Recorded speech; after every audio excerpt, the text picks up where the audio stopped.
Hi viewers, welcome to మనజుమి TV. ఈ రోజు special podcast N for neuro, N for Naresh, neuro surgeon Naresh Kumar Gajala garu. Memory loss ఒకవేళ మైల్డ్గా ఉందనుకోండి, that is a normal mechanism. But ఇంట్లో వాళ్ళని కూడా మర్చిపోయి, దారులు మర్చిపోయి, చాలామంది ఎట్లా అంటే మళ్ళీ రిటర్న్ బజార్ నుంచి రాలేదు, అటు వెళ్ళి చూస్తే అక్కడ కార్నర్లో కూర్చున్నాడు. ఏంటి అంటే ఇల్లు కనిపించట్లేదు, నాకు తెలుస్తలేదు అంటారు. ఇవన్నీ కూడా సివియర్ డిమెన్షియస్.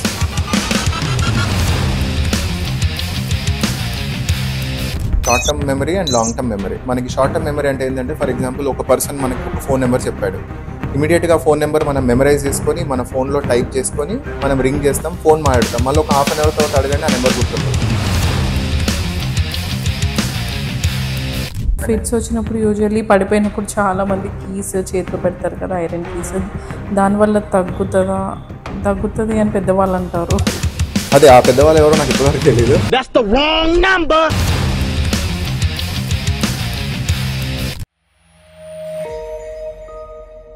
నరేష్ గారు నమస్తే అండి. హలో అండి. First of all thank you so much మీ వాల్యుబుల్ టైంని మాతో స్పెండ్ చేస్తున్నందుకు. థ్యాంక్ యూ అండి. Thank you. My first question is, ఈ న్యూరో సర్జరీ అనేది చాలా వాస్ట్ టాపిక్ కదా, సో స్ట్రెస్ఫుల్ కదా. సో ఈ స్ట్రెస్ని మీరు ఆ పాజిటివిటీతో ఎలా బ్యాలెన్స్ చేస్తున్నారు? So first of all yes, neuro surgery అనగానే స్టార్టింగ్లో ఎట్లుంటుందంటే, అక్కడ జాయిన్ అయిన వాళ్ళందరూ సైకోలు అయిపోతారు, లేకపోతే ఫుల్ సీరియస్గా ఉంటారు అన్న కాన్సెప్ట్లో ఉండే మేము ట్రైనింగ్ ఉన్నప్పుడు. మెల్లమెల్లగా ఎట్లా అంటే, I started developing first day నుంచి ఆ ప్యాషనేట్గా ఉండి I use to enjoy a field. ఇప్పటి వరకు హానెస్ట్లీ స్పీకింగ్ నాకు ఏ రోజు ఇది స్ట్రెస్ఫుల్గా అనిపించలేదు. So middle of the night also if I go for a case I enjoy it. Somehow అది వచ్చేసింది ఇన్బిల్ట్. అంటే ఇప్పుడు ఇక్కడ వచ్చాను, ఈ స్టేజ్లో వచ్చానని నేను చెప్పట్లేదు, but honestly even from day one also I never felt ఇది ఒక స్ట్రెస్ఫుల్ జాబ్ లాగా అనిపించలేదు. సో అంటారు కదా జనరల్గా, ఏ ఫీల్డ్లో అయినా ప్యాషన్ అట్లా ఉంటే ఎవ్రీథింగ్ లుక్స్ గుడ్ అని. So same thing. Yeah. So what made you to choose this? అంటే మాకు ఎట్లా అంటే, జనరల్ సర్జరీ అయ్యాక we have options to choose. Super speciality చేయాలి, లేకపోతే జనరల్ సర్జరీతోనే ఆగిపోవాలి. సో సూపర్ స్పెషాలిటీస్లో అన్ని దాంట్లోకి వెళ్తాం. నేను గాంధీలో చేశాను general surgery. So I went to plastic surgery, అన్ని డిఫరెంట్ సూపర్ స్పెషాలిటీస్కి వెళ్ళాము. న్యూరో సర్జరీలో ఏంటంటే, ఇంకా చిన్నపిల్లలకి వాళ్ళకి కూడా సర్జరీస్ చేస్తారు, యాక్సిడెంట్ కేసెస్కి, స్ట్రోక్ కేసెస్కి. So very dynamic. అంటే రాగానే వేసి అగ్రెసివ్లీ సర్జన్స్ పరిగెత్తడము, క్యాజువాలిటీ నుంచి ఆపరేషన్ థియేటర్ తీసుకెళ్లడము. అండ్ ఒక్కొక్కసారి సర్జరీ చేసిన patients second day third day కంప్లీట్గా రికవర్ అయిపోతారు. అంటే మనిషి ప్రాణాలు వదిలేసే స్టేజ్ నుంచి రికవర్ అవుతారు కదా. సో అట్లా చూసి బాగా ఇన్స్పైర్ అయిపోయినా. అంటే సరే, మన మైండ్ సెట్కి ఇట్లాంటిది సెట్ అవుతుందని అప్పుడు డిసైడ్ అయినాం. జనరల్ సర్జరీ చేసేటప్పుడే వీ డిసైడెడ్. ఇంకా ఫైనల్ ఇయర్ ఎగ్జామ్స్ అయిపోయాక according to neuro surgery prepare అయినాం. లక్కీగా ఫస్ట్ అటెంప్ట్లో వచ్చేసింది. సో మీకు గోల్డ్ మెడల్ వచ్చింది అని మేము విన్నాము. యా, జనరల్ సర్జరీలో అప్పుడు కంబైన్డ్ తెలుగు స్టేట్స్ ఉండే, దాంట్లో యూనివర్సిటీ గోల్డ్ మెడలిస్ట్ ఉండే. కంగ్రాచులేషన్స్. Thank you. సో మెయిన్గా ఈ న్యూరో సర్జరీ అనేది కానీ అందరికీ వచ్చే డౌట్ హెడేక్. హెడేక్ అంటే మైగ్రేనా, లేదంటే బ్రెయిన్ రిలేటెడ్ ఇష్యూసా? అదే ఇప్పుడు నా ఓపీకి జనరల్గా వచ్చే వాళ్ళకి 90% మైగ్రేన్ హెడేక్సే ఉంటాయి. సో దీంట్లో ఏంటంటే, మేము కామన్గా ఎట్లా ఫిల్టర్ చేయాలి. ఇప్పుడు కొంతమంది చెప్తారు, లేట్గా డిటెక్ట్ చేసాము క్యాన్సర్, బ్రెయిన్లో క్యాన్సర్ ఉండే, చాలా రోజుల నుంచి హెడేక్ వస్తుండే, బట్ స్కాన్ అడ్వైజ్ చేయలేదని చాలామంది అంటారు. సో ఇదేంటంటే, రెండు విధాలుగా మనం దీన్ని చూసుకోవాలి. రాగానే స్కాన్ చేసినా కూడా పేషెంట్స్ ఏమంటారు అంటే, ఈ డాక్టర్ గారు ఏంది రాగానే స్కాన్స్ అడ్వైజ్ చేసినారు అంటారు. సో దీంట్లో హౌ టు ఫిల్టర్ దట్ అంటే, extremes of ages, below 15 years ఉన్న వాళ్ళకి కాన్స్టెంట్గా హెడేక్స్ వచ్చిన, మోర్ దెన్ 45-50 years ఉండి కాన్స్టెంట్ హెడేక్స్ వస్తే మాత్రం నేను ఇమీడియట్గా సిటీ స్కాన్ అడ్వైజ్ చేసేస్తాం. ఎందుకంటే there is always a benefit of doubt. అల్టిమేట్గా వాట్ వీ వాంట్ ఈ సేఫ్టీ ఆఫ్ ద పేషెంట్. మనల్ని నమ్మి వచ్చిన వాళ్ళకి ఆబ్వియస్లీ ఒక చిన్న స్కాన్తోనే ఏదో మనం బెనిఫిట్ పొందాలని ఎవరు చూడరు. ఈ స్టేజ్కి వచ్చి సూపర్ స్పెషాలిటీ చేసి 99% ఆఫ్ ద డాక్టర్స్ ఎవరు అట్లా చూడరు. సో సిమ్టమ్స్, రెగ్యులర్ సిమ్టమ్స్, ఇప్పుడు మైగ్రేన్ అంటే మనకు కామన్గా one side headache, vomiting sensation, and loud sound వినలేరు, ఎక్కువ లైట్ కూడా చూడలేరు, ఆ టైంలో ఎవరైనా డిస్టర్బ్ చేసినా ఇరిటేట్ అయిపోతుంటారు. ఇవి క్లాసికల్ మైగ్రేన్ సిమ్టమ్స్ ఉంటాయి. కొన్ని నాన్ క్లాసికల్ అంటే ఏటిపికల్ మైగ్రేన్స్ అంటారు. దాంట్లో ఎగ్జాక్ట్ మనం అనుకున్న టెక్స్ట్ బుక్ ప్రకారం హెడేక్ రాదు. సో అట్లాంటి వాళ్ళకి అండ్ ఎక్స్ట్రీమ్ ఏజెస్ ఉన్న వాళ్ళకి కంపల్సరీ స్కాన్స్ చేసి చూడాలి. ఒకవేళ స్కాన్ చేసాము నార్మల్ ఉందంటే సైకలాజికల్గా కూడా పేషెంట్కి చాలా బెనిఫిట్. అది middle of the night severe headache వచ్చేసినా కూడా పర్లేదులే నాకు స్కాన్ నార్మల్ ఉంది అని యాంగ్జైటీ ఫీల్ కాదు. లేకపోతే హెడేక్ వచ్చిన ప్రతిసారి నాకేమైనా అయిద్దేమో, స్ట్రోక్ వచ్చిద్దేమో, నా లైఫ్ రిస్క్ అవుతుందేమో అన్న ఆ టెన్షన్తోనే సగం ప్రాబ్లంలో వస్తుంది. So most of the headaches are migraines. కానీ కొన్నిసార్లు ఎక్స్ట్రీమ్ ఏజ్ గ్రూప్లో ఏటిపికల్ సిమ్టమ్స్ ఉన్నప్పుడు always it's better to rule out by doing a scan. ఆ సివియారిటీ అనేది ఎలా తెలుస్తుంది మనకి? సివియారిటీ అంటే ఎట్లా అంటే, ఫర్ ఎగ్జాంపుల్ ఇప్పుడు వాళ్ళకి స్టార్టింగ్లో ఒక కైండ్ ఆఫ్ హెడేక్ వచ్చింది, ఒక 15 మినిట్స్ 20 మినిట్స్లో తగ్గిపోయింది. But next severity day by day ఆ డ్యూరేషన్ ఆఫ్ ద హెడేక్ పెరగడము, అండ్ వారంలో 2-3 సార్లు వచ్చేది 5-6 సార్లు రావడం, ఫ్రీక్వెన్సీ ఆఫ్ హెడేక్ పెరగడము, అండ్ దానివల్ల వాళ్ళ లైఫ్ స్టైల్ అఫెక్ట్ కావడం, అంటే వర్క్ స్టైల్ అఫెక్ట్ కావడము, అండ్ సైకలాజికల్గా వాళ్ళు డిస్టర్బ్ అవుతున్నారంటే డెఫినెట్గా దాన్ని మనం అడ్రస్ చేసుకోవాలి. So neck pain, back pain ఇవన్నీ స్పైన్ రిలేటెడ్ ఇష్యూసా? యా, మోస్ట్లీ ఇప్పుడు స్పాండిలోసిస్ ఏవైతే అంటామో, యూజువల్గా స్పాండిలోసిస్ అనేది it is not a disease. చాలా మంది ఏంటంటే నాకు స్పాండిలోసిస్ అనే డిసీజ్ ఉంది అనుకుంటారు. ఇప్పుడు మన హెయిర్ ఎట్లయితే గ్రే అవుతుందో, స్కిన్ ఎట్లయితే ముడతలు వ్రింకిల్స్ వస్తాయో, స్పైన్కి స్పాండిలోసిస్ అనేది అంత కామన్, డీజనరేటివ్ చేంజెస్ అంటారు. సో బై డిఫాల్ట్ చిన్న ఏజ్లో నుంచి వర్క్ స్టార్ట్ చేసిన వాళ్ళందరికీ కూడా 40-45 ఇయర్స్ వచ్చే వరకు స్పాండిలోసిస్ వస్తుంది. దీంట్లో మనకి మైల్డ్, మోడరేట్, సివియర్ స్పాండిలోసిస్ ఉంటాయి. సో నార్మల్గా అయితే ఇప్పుడున్న సెడెంటరీ లైఫ్ స్టైల్ ఐటీ ప్రొఫెషనల్స్కి తీసుకుంటే చాలా మందికి స్పాండిలోసిస్ వల్ల పెయిన్స్ రావు. వాళ్ళకి ఏంటంటే కాన్స్టెంట్గా కూర్చోవడము, lack of stretching and muscle pains వల్ల కూడా, సో మజిల్స్ టైట్ అవ్వడం వల్ల కూడా వాళ్ళు బ్యాక్ పెయిన్తో, నెక్ పెయిన్తో ప్రజెంట్ అవుతారు. సో ఇవి మనం ప్రాపర్గా ఫస్ట్ ఐడెంటిఫై చేసుకోవాలి. Direct headache, neck pain, back pain రాగానే స్కాన్స్ అని కాకుండా చాలా మందికి మజిల్ టైట్నెస్ వల్ల కూడా పెయిన్ ఉంటుంది. అది మనం క్లినికల్గా చూస్తే ఐడెంటిఫై చేయొచ్చు. So proper neck and back positions చూసుకొని స్ట్రెచింగ్ ఎక్సర్సైజ్ చేసుకుంటే చాలా మందికి తగ్గిపోతుంది. సో హ్యాండ్లో నమ్నెస్ వస్తుంది అంటారు కదా, సో అది స్పైన్ రిలేటెడ్ ఇష్యూ ఏనా? యా, సో మనకి ఏంటంటే నెక్ నుంచి చేయికి వెళ్ళే నరం ఉంటుంది, అండ్ నడుము నుంచి కాళ్ళకి వెళ్ళే నరం ఉంటుంది, షయాటిక్ నర్వ్ అంటారు కదా. సో స్పాండిలోసిస్ అనేది యూజువల్గా 4 స్టేజెస్లో మనకి ప్రోగ్రెస్ అవుతుంది. ఫస్ట్ ఏంటంటే only neck pain or back పెయిన్తో ప్రజెంట్ అవుతారు. సెకండ్ స్టేజ్ ఏంటంటే వన్ సైడ్ చేయి లాగడం కానీ, 2 సైడ్ చేయి లాగడం ఆర్ కాళ్ళు లాగడం, సెకండ్ స్టేజ్. థర్డ్ స్టేజ్ ఏంటంటే తిమ్మిర్లు, మొద్దుబారిపోవడము, స్పర్శ లేకపోవడం. ఇది ఫోర్త్ స్టేజ్. అంటే ఫైనల్ స్టేజ్ ఏంటంటే మజిల్ వీక్నెస్ అవుతుంది, అంటే చేయిలో నుంచి వస్తువులు జారిపోవడం, చెప్పులు జారిపోవడం, కూర్చొని ఎక్కువసేపు లేవలేకపోవడం. సో ఆ స్టేజెస్ బట్టి ఉంటుంది. సో తిమ్మిర్లు అనేది ఉంది అంటే మనం either 2 causes, either spine issue వల్ల రావచ్చు, లేకపోతే విటమిన్ డెఫిషియన్సీస్ వీటి వల్ల కూడా రావచ్చు, పెరిఫరల్ న్యూరోపతి అంటారు. అకార్డింగ్లీ మనం ఎవాల్యుయేట్ చేయాల్సి వస్తుంది. సో కొంతమంది పీపుల్లో లైక్ వన్ సైడ్ అంతా సివియర్గా పెయిన్ వస్తుంది అంటారు కదా, సో ఇది ఎంతవరకు సీరియస్గా తీసుకోవాలి మనం? యా, వన్ సైడ్ కంటిన్యూస్గా లాగుతుంది, రెస్ట్ తీసుకున్నా, రెగ్యులర్ పెయిన్ కిల్లర్ తీసుకున్నా అవ్వట్లేదు అంటే ప్రాబబ్లీ మజిల్ స్ప్రెయిన్ అయి ఉండొచ్చు, ఆర్ అక్యూట్ డిస్క్ ప్రొలాప్స్ అంటారు. సో యూజువల్గా రెస్ట్ అండ్ మెడిసిన్స్తోని మజిల్ స్ప్రెయిన్స్ తగ్గిపోతాయి. చాలా మందికి మజిల్ స్ప్రెయిన్స్, మజిల్ పట్టేసింది అంటారు, నిద్ర లేచేసరికి నాకు మజిల్ పట్టేసింది అంటారు. వాళ్ళకి 1-2 డేస్ రెస్ట్ తీసుకొని, హీట్ అప్లై చేసుకొని, రెగ్యులర్ పెయిన్ కిల్లర్స్ వాడుకుంటే తగ్గిపోద్ది. సో 48 అవర్స్ అయినా కూడా పర్సిస్టెంట్గా పెయిన్ ఉంది, సివియారిటీ ఎక్కువ ఉంది అంటే దెన్ ప్రాబబ్లీ అది డిస్క్ వల్ల అయి ఉండొచ్చు. సో మెమొరీ లాస్ గురించి మాట్లాడుకుంటే స్క్రీన్ టైం బాగా ఇంక్రీజ్ అయిపోయింది కిడ్స్లో. సో దీనివల్ల మెమొరీ లాస్కి, స్క్రీన్ టైంకి ఏమైనా లింక్ ఉందా? యా, సో నేను రీసెంట్గా కూడా ఒకటి బ్రెయిన్ రాట్ అనే ఒక వీడియో చేశాను ఇన్స్టాలో. సో ఎస్పెషల్లీ కిడ్స్లో ఏంటంటే ఎవరైతే కాన్స్టెంట్గా డూమ్ స్క్రోలింగ్ అంటారు, కంటిన్యూస్గా reels, YouTube videos and mostly negative content ఎక్కువ ఏదైతే చూస్తారో యూట్యూబ్స్లో, that will have lot of effect on the memory and focus. Especially ఇప్పుడు చాలామంది కిడ్స్ చూసుకుంటే కంటిన్యూస్గా ఫోకస్ చేయడం అనేది చాలా తగ్గిపోయింది. వెరీ ఫ్యూ పీపుల్ ఒక హాఫ్ అన్ అవర్ కంటే ఎక్కువ ఫోకస్ చేయలేరు, ఇమీడియట్గా అటు ఇటు డైవర్ట్ అయిపోతారు, లేకపోతే వేరే యాక్టివిటీకి వెళ్తారు. అదే టీవీ చూడండి, 3 గంటలైనా కదలకుండా అట్లనే చూస్తారు. But when it comes to reading or when it comes to focus, mainly ఏంటంటే అటెన్షన్ స్పాన్ తగ్గిపోతుంది. ఇప్పుడు రీల్స్ ఏవైతే ఉంటాయో హార్డ్లీ 30 సెకండ్స్ 40 సెకండ్స్ ఉంటాయి. సో ఆ 30-40 సెకండ్స్లో వాళ్ళకి ఆ బ్రెయిన్కి ప్లెజర్ అనేది వచ్చేస్తుంది, అంటే డోపమిన్ హార్మోన్ రిలీజ్ అయిపోయి దే ఆర్ గెటింగ్ హై, ఏమంటారు ఆ కిక్ అంటారు కదా, తొందరగా వచ్చేస్తుంది వాళ్ళకి. నార్మల్గా అయితే ఇప్పుడు మనం చిన్న ఉన్నప్పుడు ఉన్న సినారియోలో ఇంత టెక్నాలజీ లేకుండే, సోషల్ మీడియా లేకుండే. సో ఆ డోపమిన్ అంత రిలీజ్ కావడానికి మనం చాలా గ్రేట్ యాక్టివిటీ చేయాల్సి ఉండే, ఆర్ మనకి రియల్లీ హ్యాపీ అయ్యే ఫీల్ ఉంటేనే అది అవుతుంది. ఇప్పుడు ఏంటంటే కొంచెం ఒక ఎమోషనల్ మ్యూజిక్ పెట్టి, కొంచెం గ్రాఫిక్స్ పెట్టంగానే ఇమ్మీడియట్గా అది వచ్చేస్తుంది. సో డోపమిన్ ఎన్నిసార్లు రిలీజ్ అవుతుంటుందో అది డిప్లీట్ అయిపోతూ ఉంటుంది బాడీలో. సో దానివల్ల ఫోకస్ అనేది, అటెన్షన్ అనేది మోర్ దెన్ 15-20 మినిట్స్ కంటే ఎక్కువ చేయలేకపోతున్నారు. సో ఇండైరెక్ట్గా ఫోకస్ చేయకపోతే మెమరీ మీద కూడా అఫెక్ట్ పడుతుంది కాబట్టి, so that negative content and కాన్స్టెంట్గా స్క్రోలింగ్ చేయడం అనేది అవాయిడ్ చేయాలి. స్క్రీన్ టైం వల్ల ఇంత లాస్ ఉందా? డెఫినెట్లీ ఉంటుంది. ఎంఆర్ఐ స్కాన్ గురించి మాట్లాడుకుంటే ఎంఆర్ఐ స్కాన్ అనగానే చాలా మంది భయపడతారు. ఎందుకని? ఇప్పుడు మనం చూసుకుంటే సినారియో బ్యాక్ పెయిన్కే చూద్దాం. చాలా మంది బ్యాక్ పెయిన్కి కొంతమంది ఎట్లా అంటే ఇమీడియట్గా స్కాన్ రాస్తారు. That is also wrong. కొంతమంది ఎంత డిలే అయినా కూడా స్కాన్ చేయించుకోరు. That is also wrong. So రెండు ఎక్స్ట్రీమ్స్ ఇవి.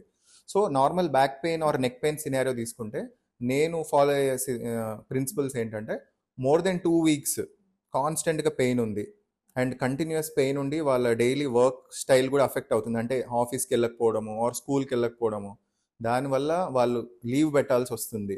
అండ్ ఇంట్లో బేసిక్ ఈవెంట్స్ కూడా అటెండ్ కాలేకపోతున్నారు, చిన్న వర్క్ కూడా చేయలేకపోతున్నారు, అండ్ మెడిసిన్స్ ఇవన్నీ వాడినా కూడా తగ్గట్లేదు అంటే డెఫినెట్గా స్కాన్ ఈజ్ ఇండికేటెడ్. అలాంటి కేసెస్కి మాత్రమే స్కాన్ అడ్వైస్ చేస్తాం. సో యూజువల్ రెగ్యులర్ ఈ 2 weeks కంటే తక్కువ ఉండే పెయిన్ అండ్ మెడిసిన్స్తోని 70-80% తగ్గిపోయిందంటే there is no use of doing a scan. It's like waste of money. So MRI scan వల్ల మనకేం ఫిజికల్లీ ప్రాబ్లమ్స్ ఉండవు కదా? ఫిజికల్గా ఏమి ఉండదు. మనకి చాలా మంది ఏంటంటే రేడియేషన్ అయిపోతుంది అని అంటారు. కాకపోతే మనం వన్స్ ఇన్ వైల్ ఇప్పుడు ఒక్కసారి ఎంఆర్ఐ స్కాన్ చేస్తే ఫర్ ఎగ్జాంపుల్ స్పైన్కి నెక్స్ట్ 2 years వరకు మళ్ళీ స్కాన్ అవసరం ఉండదు. అన్లెస్ మళ్ళీ ఏదైనా కింద పడితే నొప్పి పెరిగితే తప్ప మనం స్కాన్ అడ్వైస్ చేయం. సో 2 సంవత్సరాల్లో ఒక్కసారి చేసే స్కాన్కి ఆ మినిమం రేడియేషన్కి ఏం ఎఫెక్ట్ కాదు, ప్రొవైడెడ్ మనం ప్రాపర్ ఇండికేషన్కి స్కాన్ చేస్తుంది. సో చిల్డ్రన్స్లో వచ్చే హెడేక్స్ ఎలా ఉంటాయి? చిల్డ్రన్స్కి యూజువల్లీ హెడేక్స్ వస్తాయా? కాన్స్టెంట్గా ఇప్పుడు హోంవర్క్ చేసేటప్పుడు కూడా వాళ్ళు బాగా ఐస్ స్ట్రెయిన్ చేసి హెడేక్ కంప్లైంట్ చేస్తున్నారు. ఫోర్ హెడ్ హెడేక్ అంటారు. ఎస్పెషల్లీ చాలా మంది పేరెంట్స్ తీసుకొస్తుంటారు. సో వాళ్ళల్లో ఫస్ట్ కామన్ థింగ్ ఏంటంటే విజన్ ఇష్యూస్. సో వాళ్ళకి డైరెక్ట్ బ్రెయిన్ పరంగా మనం దాన్ని అట్రిబ్యూట్ చేయలేము. ఫస్ట్ విజన్ చెక్ చేసుకోవాల్సి వస్తుంది. ఎందుకంటే సైట్ వాళ్ళకి ప్రాపర్గా లేనప్పుడు ఫోర్ హెడ్ మజిల్స్ని స్ట్రెయిన్ చేసి చూడడం స్టార్ట్ చేస్తారు. సో ఇండైరెక్ట్గా హెడేక్ వస్తుంది. అందుకే మీరు కొంతసేపు పక్కన పెట్టేసి ఒక 10 minutes రిలాక్స్ అవ్వగానే హీ ఫీల్స్ బెటర్. సో అట్లున్నప్పుడు మనం ఫస్ట్ సైట్ టెస్ట్ చెకింగ్ చేసుకోమని అడ్వైస్ చేస్తాము. ఒకవేళ సైట్ ఏం లేదు బాగానే ఉంది అంటే ప్రాపర్ అర్గోనామిక్స్ అంటే ఫోన్ చూడడము, డిస్టెన్స్లో మెయింటైన్ చేయడము, స్క్రీన్ టైం తగ్గించుకోవడము. ఒకవేళ మరీ డ్రై ఐస్ వల్ల కూడా అట్లా అవ్వచ్చు. వాళ్ళకి లూబ్రికెంట్ ఐ డ్రాప్స్ అట్లా సజెస్ట్ చేస్తాము. అది స్క్రీన్ టైం వల్ల మనకి లాక్రిమేషన్ అనేది ఇది డ్రై ఐస్ అయిపోతాయి కాబట్టి we suggest drops for them. వీటి వల్ల కూడా హెడేక్ తగ్గిపోతుంది. మరీ కాన్స్టెంట్గా హెడేక్ వస్తుంటేనే మనం అది న్యూరోలాగా పరిగణిస్తాం. సో మైగ్రేన్ కానీ హెడేక్ కానీ ఇవన్నీ జెనెటిక్ కూడా ఉంటాయా? అంటే నెక్ పెయిన్ జెనెటిక్గా ఉండే ఛాన్సెస్ ఉండవు, మైగ్రేన్స్ కూడా ఉండవు. ఓన్లీ థింగ్ జెనెటిక్గా వచ్చేది ఏంటంటే బ్రెయిన్ ట్యూమర్స్ సంబంధించింది కానీ ఆర్ బ్లడ్ ప్రెషర్ కూడా బీపీ యంగ్ ఆన్సెట్లో వస్తుంది. లైక్ 14 years 15 yearsలో కూడా మనం బీపీ వచ్చే వాళ్ళని చూస్తాం. సో ఎప్పుడైతే బీపీ పూర్లీ కంట్రోల్డ్ ఉంటుందో, ప్రాపర్ కంట్రోల్ చేయకపోతే అప్ అండ్ డౌన్ బీపీ వల్ల వాళ్ళకి హెడేక్స్ వస్తాయి. సో దట్ ఇట్ సెల్ఫ్ చాలా మందికి మనము డయాగ్నోస్ చేస్తే ఎక్కడ కూడా రాదు, ప్యూర్లీ బ్లడ్ ప్రెషర్ వల్ల కూడా హెడేక్స్ వస్తాయి. సో దాన్ని ఐడెంటిఫై చేసుకొని బ్లడ్ ప్రెషర్ తగ్గిస్తే ఆటోమేటిక్గా హెడేక్ కూడా తగ్గిపోతుంది. సో అందుకే మనం కాన్స్టెంట్గా నేను కూడా చెప్తుంటాను, ఇంట్లో ఒక బ్లడ్ ప్రెషర్ ఆపరేటర్స్ పెట్టుకోవాలి. ఎప్పుడైతే హెడేక్ వస్తుందో వాళ్ళకి ఏదన్నా డిస్టర్బెన్స్ వస్తే ఇమీడియట్గా ఆ టైంలో హెడేక్ మెజర్ చేసుకోవాలి. సో వాళ్ళు మెల్లగా డోలో టాబ్లెట్ వేసుకొని పడుకొని నెక్స్ట్ డే డాక్టర్ దగ్గర వచ్చేసరికి ఆ బీపీ స్టేబుల్ అయిపోతుంది. సో మనకి క్లియర్ కట్ ఇండికేషన్ అనేది రాదు. సో ఆ టైంలో బ్లడ్ ప్రెషర్ చెక్ చేస్తే ఎగ్జాక్ట్లీ లో బీపీ వలన హై బీపీ వలన అనేది మనకు ఒక ఐడియా వస్తుంది.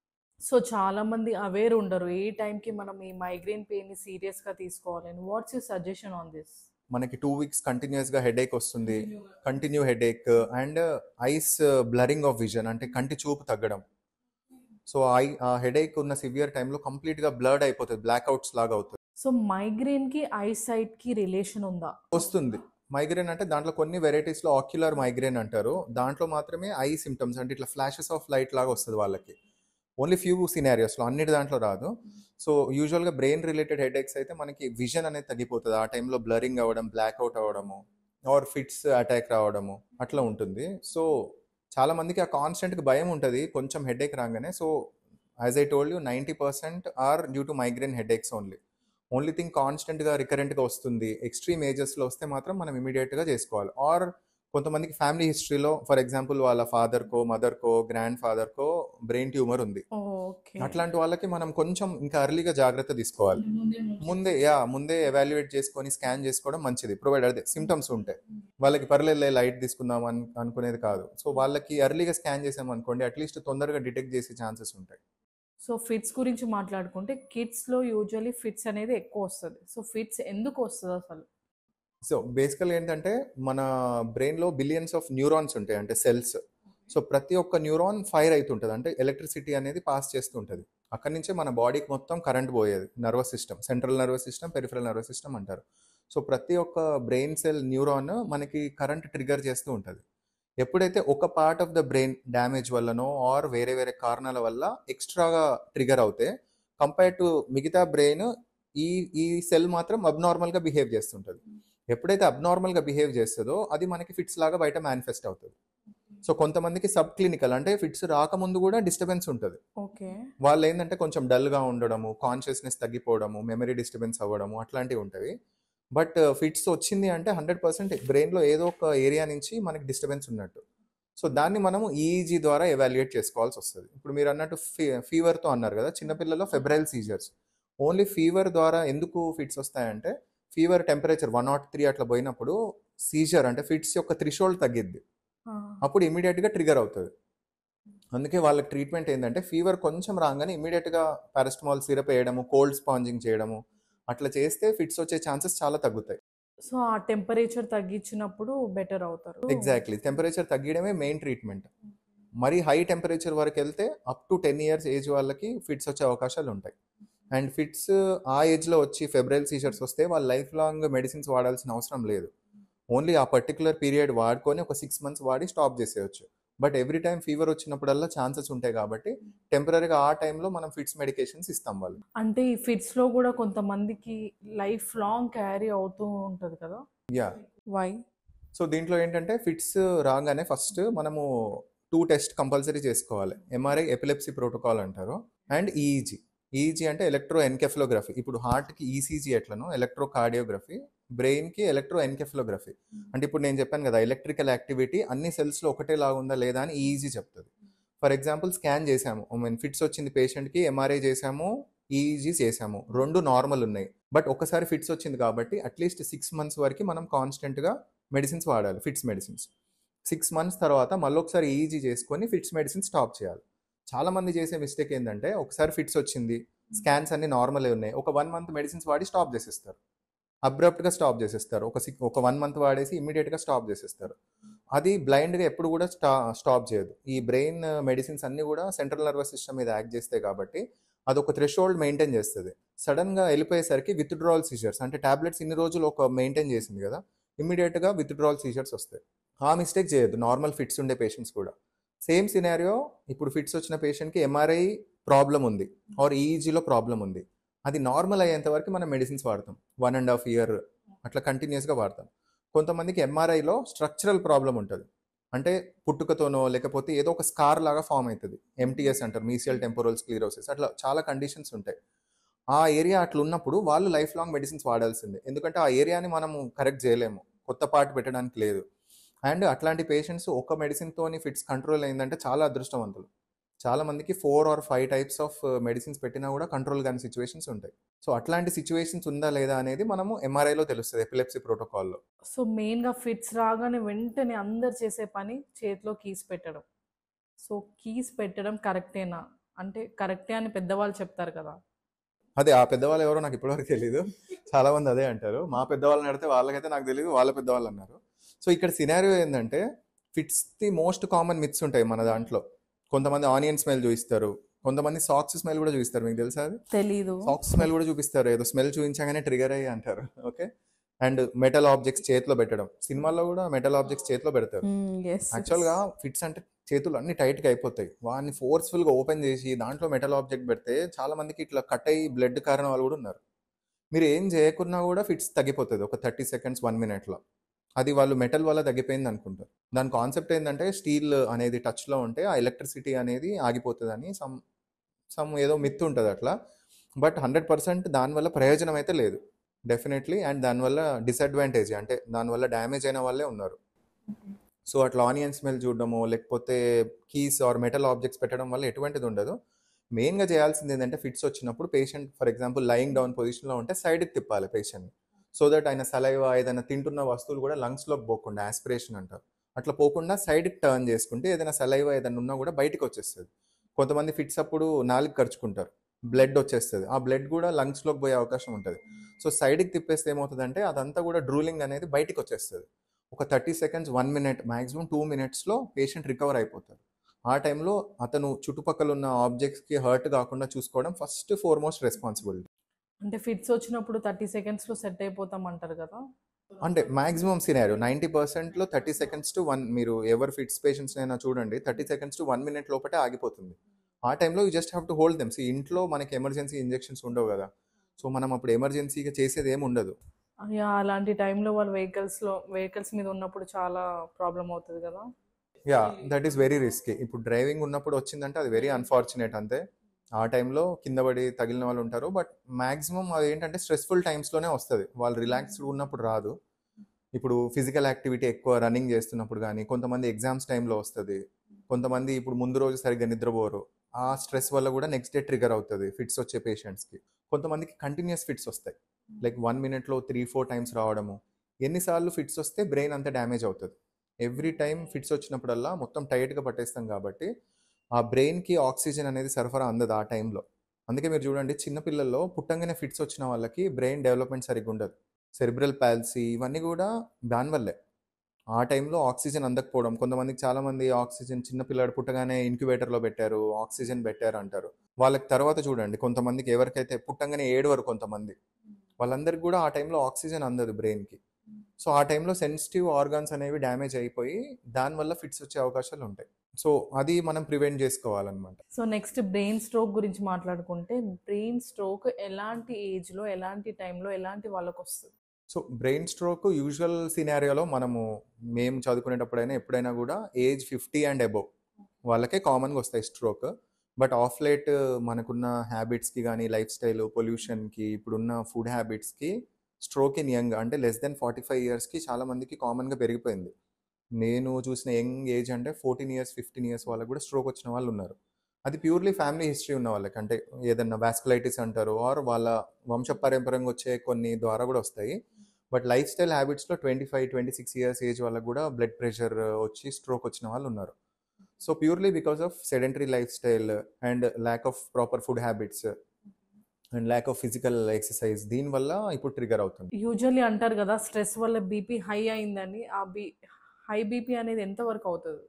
డెఫినెట్లీ మీరు నార్మల్గా సినారియో చూసుకోండి, స్ట్రెస్లో ఎప్పుడైనా బీపీ 20-30 మిల్లీమీటర్స్ అయితే పెరుగుతుంది డెఫినెట్గా.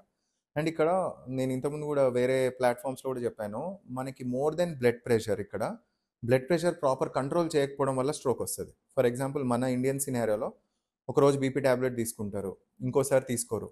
ఒకసారి 9 గంటలకు తీసుకుంటారు మార్నింగ్, ఇంకోసారి మధ్యాహ్నం 1 మర్చిపోయిన 1 గంటకు తీసుకుంటారు. ఈ ఫ్లక్చువేషన్స్ ఎప్పుడైతే అవుతాయో బ్లడ్ ప్రెషర్ 180 పోయి మళ్ళీ సడన్గా 100కి వచ్చి మళ్ళీ 120, 140, ఎప్పుడైతే ఇట్లా ఫ్లక్చువేషన్స్ వస్తాయో వాళ్ళకి మోర్ ఛాన్సెస్ ఆఫ్ స్ట్రోక్ ఉంటుంది. సో ఇక్కడ మెయిన్గా ఏంటంటే డిసిప్లిన్, ఒక అలారం పెట్టుకోవడము, రాసుకోవడము. 9 అయిందంటే 9 గంటలకు ఇమీడియట్గా ట్యాబ్లెట్ వేసుకోవాలి. 5-10 మినిట్స్ అటు ఇటు ఉండాలి, కానీ ఒకవేళ తినకపోయినా కూడా పాలు తాగో టీ తాగో ఇమీడియట్గా బీపీ ట్యాబ్లెట్ వేసుకోవాలి. ఆ బ్లడ్ ప్రెషర్ ప్రాపర్ కంట్రోల్లో ఉన్న వాళ్ళకి స్ట్రోక్ వచ్చే ఛాన్సెస్ తక్కువ. చాలా మందికి తెలియక ఈ బీపీ టాబ్లెట్స్ అనేవి మిస్ చేసుకుంటూ ఉంటారు కదా. చాలా మంది ఇప్పుడు వచ్చిన స్ట్రోక్ పేషెంట్స్ని అడిగితే లాస్ట్ 2 వీక్స్ నుంచి ట్యాబ్లెట్స్ వేసుకోలేదండి, ఎందుకంటే ట్యాబ్లెట్స్ అయిపోయినాయి. ఇప్పుడు బలం గోళీలను లాగానే బీపీ గోళీలను కూడా చూస్తారు. బలం గోళీలు నువ్వు నెల రోజులు బంద్ చేసినా ఏం కాదు, బట్ ఇది ఒక్క పూట బంద్ చేసినా కూడా స్ట్రోక్ రావడానికి ఎంతసేపు, 1 సెకండ్ చాలు అంతే. అది ఇంకా బ్యాడ్ లక్ అంతే. ఆ విషయంలో వాళ్ళు చాలా సీరియస్గా ఉండాలి. డెఫినెట్లీ, అందుకే నేను వచ్చిన ప్రతి పేషెంట్ని ఎడ్యుకేట్ చేస్తాను, బీపీ ట్యాబ్లెట్కి స్టార్ మార్క్ పెట్టి చెప్తాను, ఈ ట్యాబ్లెట్ మాత్రం స్టాప్ చేయకండి, మీరు నా దగ్గరకు రావడం ఒక 10 రోజులు లేట్ అయినా కూడా ఇది మాత్రం ఆపొద్దు అని ఇంకా అట్లా చెప్పడం స్టార్ట్ చేసాం. ఇంకా అది రొటీన్ అయిపోయింది అనమాట మాకు. చాలామంది డాక్టర్స్, ఫిజిషియన్స్ కూడా అదే చెప్తారు. సో కొంతమందికి బీపీ హై అయిపోయి బ్రెయిన్ స్ట్రోక్ వచ్చేస్తుంది కదా, ఈ సివియర్ స్టేజ్ అనేది ఎప్పుడు వస్తుంది? అది ప్యూర్లీ అన్కంట్రోల్ హైపర్ టెన్షన్. అంటే ముందు కూడా వాళ్ళకి చిన్న చిన్న హెడేక్స్ వచ్చి ఉంటాయి, నార్మల్ పారాస్టమాల్ వేసుకోనో జెండు బామ్ పెట్టుకోనో అది మనం నెగ్లెక్ట్ చేసిస్తాము. సో అట్లా ఉన్నప్పుడు risk factors, especially syndrome X అంటారు, అంటే ఒబెసిటీ ఎక్కువ ఉండి బీపీ, షుగర్, హైపర్ కొలెస్ట్రాలేమియా ఉంటే వీటిని సిండ్రోమ్ ఎక్స్ అంటారు. అట్లాంటి వాళ్ళు రెగ్యులర్గా బీపీ చెక్ చేసుకుంటూ ఉండాలి. లైక్ ఏ పీరియడ్స్లో వస్తుంది అని కొంచెం గమనించుకుంటూ ఉంటే బెటర్. ఎగ్జాక్ట్లీ, మనం అది ప్రికాషన్స్ తీసుకుంటే అట్లీస్ట్ దాన్ని ప్రివెంట్ చేయొచ్చు. సో ఇందాక మీరు సిజర్స్ గురించి మాట్లాడుకున్నాం మనం. నెక్స్ట్ స్పైన్ సర్జరీ అంటే ఏంటి? ఈ సర్జరీ అయిన వాళ్ళలో రికవరీ టైం ఎలా ఉంటుంది?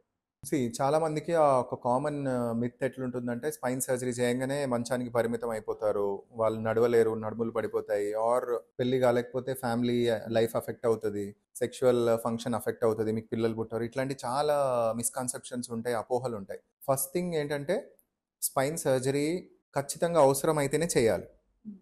చేయకపోతే నష్టము అన్నప్పుడు అడ్వైస్ చేస్తాం పేషెంట్స్కి. As a neuro surgeon also patient రాగానే ఇమీడియట్గా సర్జరీ అడ్వైస్ చేయం. వెరీ రేర్ సినారియోలో, అన్లెస్ ఇప్పుడు ఎట్లా అంటే కొంతమందికి కార్డైక్విన సిండ్రోమ్ అంటారు, అంటే ఆల్రెడీ యూరిన్ మీద అఫెక్ట్ అయిపోయి మజిల్ వీక్నెస్, నేను చెప్పాను కదా మజిల్ వీక్నెస్ అట్లుంటే వాళ్ళకి ఇమీడియట్ సర్జరీ అడ్వైస్ చేస్తాం. అట్లా వచ్చే పర్సెంటేజ్ చాలా తక్కువ, 5% మెంబర్స్ అంతే. చాలా మంది ప్రొఫెషనల్ సాఫ్ట్వేర్స్ ఉంటారు, 95% బ్యాక్ పెయిన్ వాటితోనే వస్తారు అండ్ డిస్క్ సివియర్గా ఉంటుంది. బట్ వాళ్ళకి ఏంటంటే బెనిఫిట్ ఆఫ్ దీని కింద మనం ఒకసారి మెడికల్ మేనేజ్మెంట్ ట్రై చేస్తాం. కంప్లీట్ రెస్ట్ తీసుకోవడము, ఫిజియోథెరపీ చేసుకోవడము, ఎపిడ్యూరల్ ఇంజెక్షన్స్ అంటారు, స్పైన్లో లైట్గా ఇంజెక్షన్ ఇచ్చి ఒక ట్రయల్ ఇస్తాం. ఇన్ కేస్ అవన్నీ చేసినా కూడా తగ్గట్లేదు, ఇంట్లో వర్క్స్ కూడా చేసుకోలేకపోతున్నారు, బేసిక్ ట్రావెల్ కూడా చేయలేకపోతున్నారు, కొంతమంది అయితే మన క్యాబిన్ డోర్ నుంచి ఇక్కడి వరకు రావడం కూడా కష్టం, అట్లాంటి వాళ్ళు వెయిట్ చేస్తా అంటే దట్ ఈస్ నాట్ కరెక్ట్. మనం ఎన్ని రోజులు డిస్క్ ఆ నర్వ్ మీద ప్రెస్ చేస్తుంటే అంత పర్మనెంట్ డ్యామేజ్ అవుతుంది అండ్ సర్జరీ యొక్క సక్సెస్ రేట్స్ కూడా తగ్గిపోతుంటాయి. అండ్ సర్జరీస్ వల్ల కాంప్లికేషన్స్ అవుతాయి అంటే అది ఎట్లా అంటే మనకి ఇండికేషన్స్, ఫర్ ఎగ్జాంపుల్ రైట్ ఇండికేషన్కి ప్రాపర్ సర్జరీ చేస్తే డెఫినెట్గా గుడ్ రిజల్ట్స్ ఉంటాయి. ఇప్పుడు 2 లెవెల్స్లో డిస్క్స్ ఉంటాయి, వాళ్ళు ప్రాపర్గా ఎవాల్యుయేట్ చేయకుండా సింగిల్ లెవెల్ డిస్క్ చేసేస్తారు. పోస్ట్ సర్జరీ ఇమీడియట్గా వాళ్ళకి ఇంకా పెయిన్ తగ్గదు. జనరల్గా ఏంటంటే నాకు తగ్గలేదు అని ఒక నెగిటివ్ దీంట్లో వెళ్ళిపోతారు. కొంతమందికి నెక్ అండ్ స్పైన్, లంబార్ రెండు ఇష్యూస్ ఉంటాయి. సర్వైకల్ స్పైన్లో డిస్క్ ఉంటుంది, లంబార్ ఉంటుంది.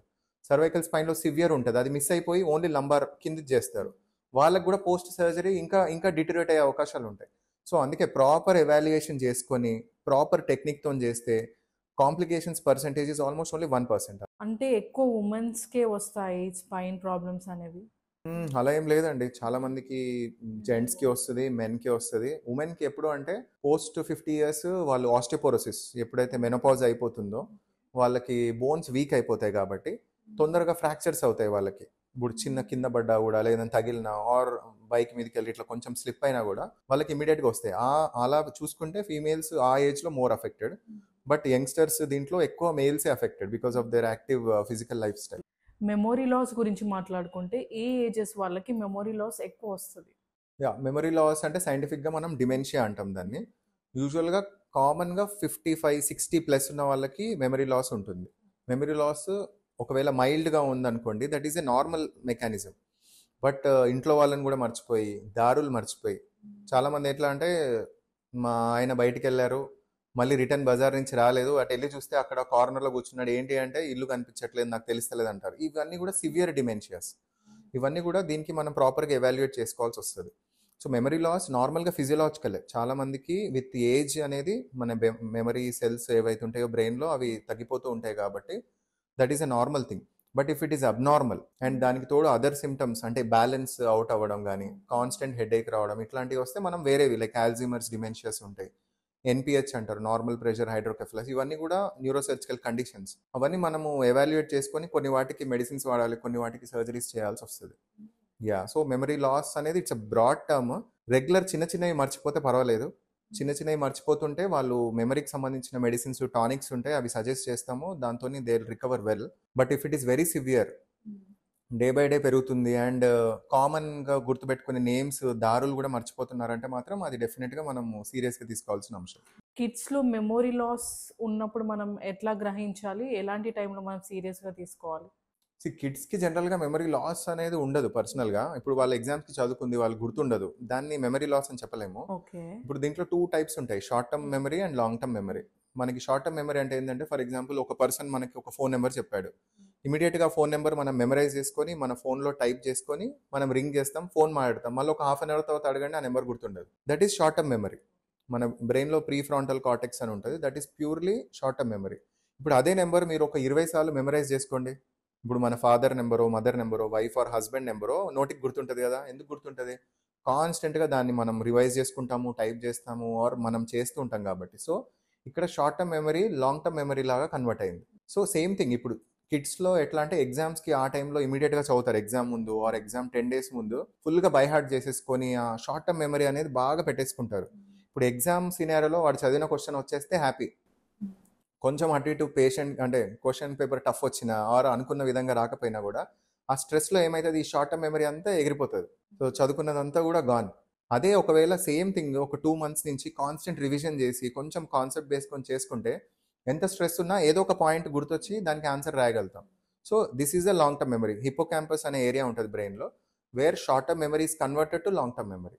సో లాంగ్ టర్మ్ మెమరీ ఎట్లా వస్తుంది అంటే కాన్స్టెంట్ రివిజన్స్, ప్రాక్టీస్. ఇప్పుడు మా మెడికల్ ఎగ్జామ్స్ కూడా చాలా ఉంటాయి, మల్టిపుల్ చాయిస్ క్వశ్చన్స్ ఉంటాయి. దానికి సింపుల్ సొల్యూషన్ ఏంటంటే, మెడికల్ స్టూడెంట్స్ కూడా చూస్తూ ఉంటారు కాబట్టి ఇట్లాంటివి, ఎన్నిసార్లు రివిజన్ చేసి ఎన్నిసార్లు మనము different types of questions solve చేస్తామో, ప్రాక్టికల్గా చూస్తామో, అన్నిసార్లు మనకి మెమరీ గుర్తుండిపోతుంది. అంత ఛాన్సెస్ ఆఫ్ సక్సెస్ మనకి క్రాక్ చేయడానికి ఎగ్జామ్ హెల్ప్ అవుతుంది. ఓన్లీ అలా టెక్స్ట్ బుక్ చదువుకుంటూ పోయి బిట్స్ చదువుకుంటే ఆ మెమరీ అక్కడి వరకే ఉంటుంది. When it comes to the implementation ఎగ్జామ్స్లో దెర్ ఇస్ నో పాయింట్.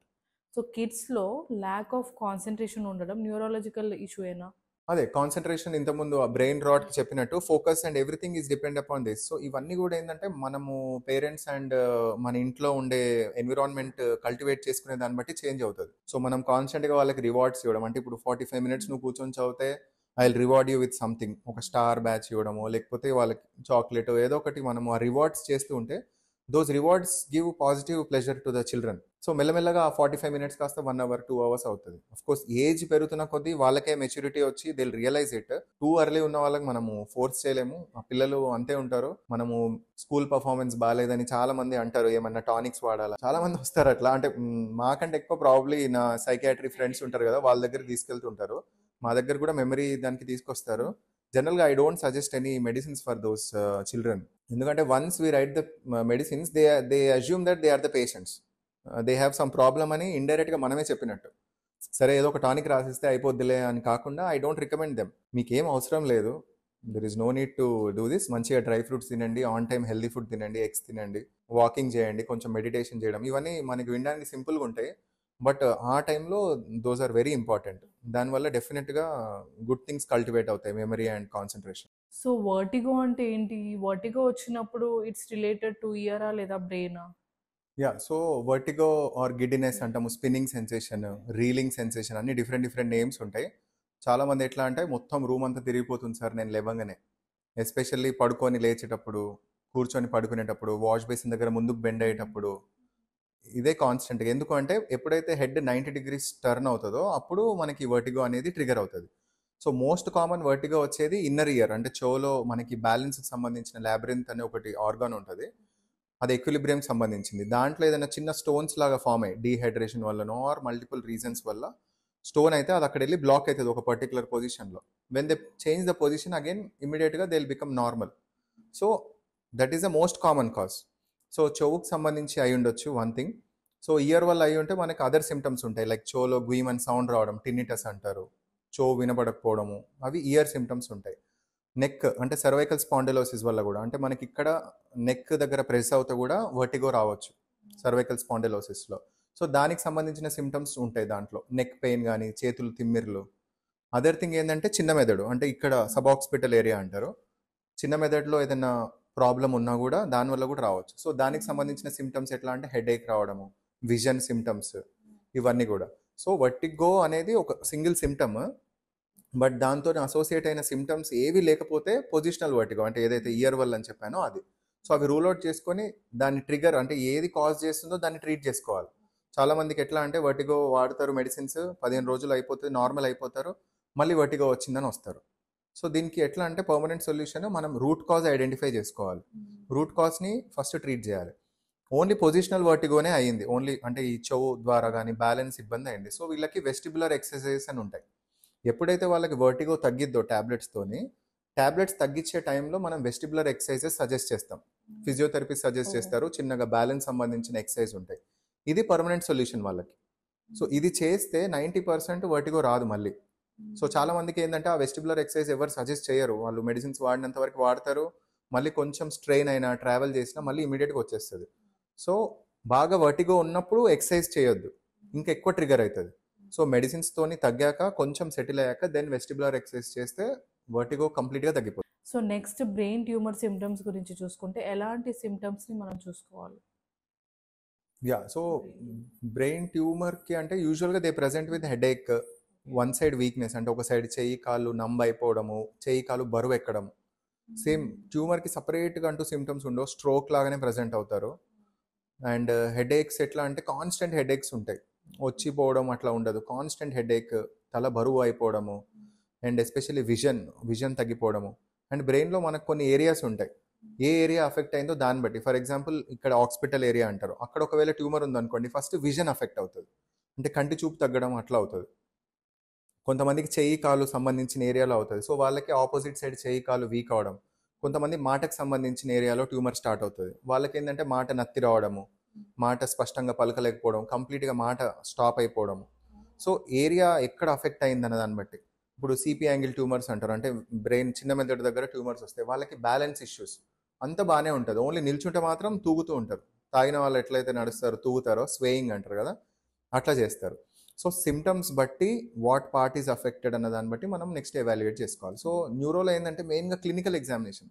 చాలామంది ఫోన్లో చెప్తారు ఇట్లా ఉంది సింపుల్గా, సో చాలాసార్లు అది మనం ఒక ఫైనల్ కన్క్లూషన్కి రాలేము. సో క్లినికల్గా చాలా సైన్స్ ఉంటాయి మనకి, కొన్ని చూడంగానే ఐడెంటిఫై చేయగలిగేవి ఉంటాయి. సో అట్లాంటివి ఐడెంటిఫై క్లినికల్ ఎగ్జామినేషన్లోనే తెలుస్తుంది. మీరు ఇప్పటి వరకు చేసిన సర్జరీస్లో మోస్ట్ ఛాలెంజింగ్ సర్జరీ ఏదైనా ఉందా? ఛాలెంజింగ్ సర్జరీ అంటే ఒకసారి ఏమైందంటే చాలా ఉంటాయి, చాలా వరకు ఛాలెంజింగ్ సర్జరీసే. ఒక పేషెంట్ ఉండే 26-year-old గర్ల్, లేడీ. వాళ్ళ హస్బెండ్ బైక్ డ్రైవ్ చేస్తున్నాడు, హెల్మెట్ పెట్టుకోలేదు, ఈమె వెనుక కూర్చుంది. వెళ్తున్నారు, స్కిడ్ అండ్ ఫాల్, హిట్ అయింది ఏదో వెహికల్తోని, కింద పడిపోయింది. సో ఇమీడియట్గా బ్రెయిన్లో బ్లడ్ క్లాట్ ఉండే తనకి. ఇది రీసెంట్గా జరిగింది, ఒక 6 months బ్యాక్. సో వాళ్ళు మిడిల్ ఆఫ్ ద నైట్ వచ్చేసారు, 1 o'clock అట్లా ఏమో వచ్చారు. స్కాన్స్ చూడంగానే ఇమీడియట్గా క్లాట్ ఉంది. 1 o'clock వచ్చింది, 1:30కి సర్జరీకి తీసేసుకున్నా, మిడిల్ ఆఫ్ ద నైట్కి. సో ఇక్కడ ఏంటంటే బ్రెయిన్ సర్జరీస్లో time is life, time is not money, time is life. అక్కడ మనము ఆ టైంలో సర్జరీ చేయకపోతే we would have lost the patient. So అక్కడ వెళ్ళేసరికి హస్బెండ్ ఇంకా ఫుల్ ప్యానిక్ అయిపోతున్నాడు ఆబ్వియస్లీ, ఎందుకంటే ఆయనకు ఆ గిల్ట్ ఉంటుంది కదా, నా వల్లే ఈ స్టేజ్లో ఉన్నామని. వెళ్ళాము, సర్జరీ చేసాము. నెక్స్ట్ డే గాడ్స్ గ్రేస్ మంచిగా ఇమీడియట్గా రికవర్ అయిపోయింది. Second day she was like sitting and eating. So next day నేను రౌండ్స్కి వెళ్ళినప్పుడు దెన్ వాళ్ళ హస్బెండ్కి చెప్పాను, బాగానే ఉందంటే రికవర్ అవుతుంది. Sir she is also doctor sir, MBBS చేసిందని. ముందు రోజు ఆ సర్జరీ ముందు అసలు నాకు డిస్కషన్ చేయలే, అసలు అంత మాట్లాడే టైం కూడా లేకుండే. 1 o'clock వెళ్ళి మనము ఎక్కువ పర్సనల్ హిస్టరీ అడగం కదా, ఆయన కూడా ఆ టెన్షన్లో చెప్పలేదు. సార్ మేము డాక్టర్స్ అని ఎవరైనా చెప్పుకుంటారు జనరల్గా, చిన్న ఓపీకి వస్తేనే డాక్టర్ అని చెప్పుకుంటారు. అలాంటిది తను ఎంబీబీఎస్ చేసింది, ఇంటర్న్షిప్ చేస్తుంది. So next day he was telling sir తను కూడా డాక్టర్ అని. So I felt really happy. Then తర్వాత షీ రికవర్డ్ నైస్లీ, she came back to my OP.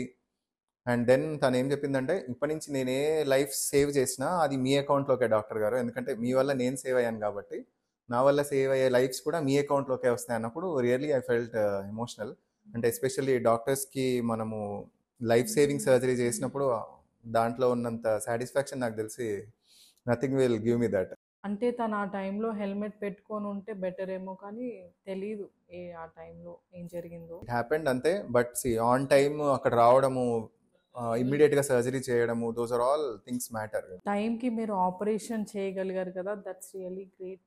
Pleasure, yeah. But చాలా మందికి స్పీడ్ డ్రైవింగ్ వల్ల ఎన్నో యాక్సిడెంట్స్ జరుగుతున్నాయి. చాలా అంటే చాలా, నేను చెప్పాను చాలాసార్లు, ఆల్కహాల్ వీటికంటే ఎక్కువ, అంటే drunk and drive, road traffic accidents, actual stroke వీటికంటే ఎక్కువ ఇవి. ఎందుకంటే వీళ్ళు అపరెంట్లీ హెల్తీ ఇండివిజువల్స్ అందరూ, and youngsters, those who have high potential, జాబ్స్లో ఉంటారు ఆర్ చదువుకునే age, they are the future of the country. So చాలాసార్లు alcohol and alcohol based driving, rash driving వల్ల వాళ్ళనే కాదు ఎదురుంగ వాళ్ళకు కూడా డ్యామేజ్ చేశారు, అండ్ వాళ్ళ ఫ్యామిలీ మెంబర్స్కి ఎఫెక్ట్ అవ్వడం, ఇవన్నీ కూడా అవుతాయి. సో వన్స్ అగైన్ ఎవ్రీ ప్లాట్ఫామ్లో I tell that to avoid alcohol బంద్ చేస్తే ఇంకా మంచిది. Alcohol based driving, if you have some alcohol, stay at home, but don't drive. Yeah, that is the best thing to do.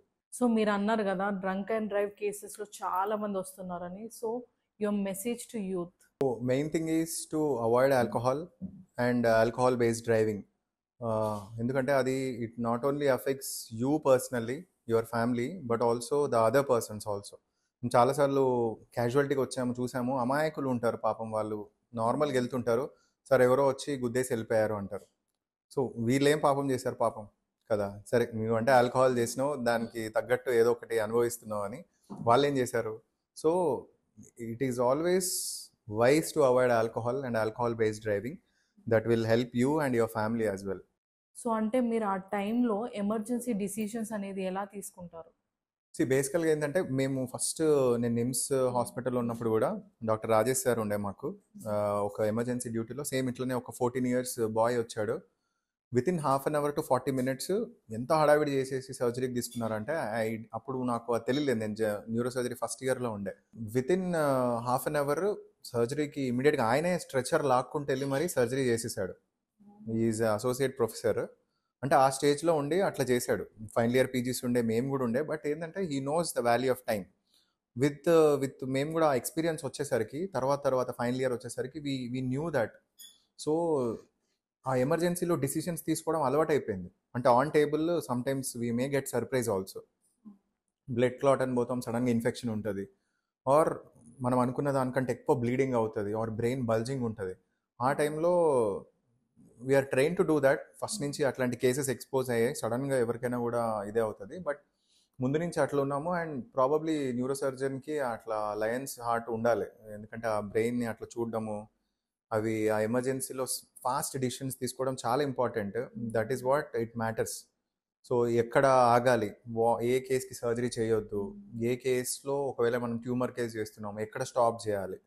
So మనం మొత్తం tumour తీసేసి patient recover కాకపోతే there is no point. So ఆ safety. So first ఏంటంటే no harm, మనం ఎవరికి harm చేయొద్దు. That is the most important learning lesson అనమాట ఎవరికైనా. సో చాలామంది మీరు చెప్పిన మెడికేషన్స్ కానీ మీరు చెప్పింది వినకుండా ఫాలో అవ్వకుండా ఉంటారు కదా, సో అలాంటి కేసెస్ ఏమైనా ఉన్నాయా?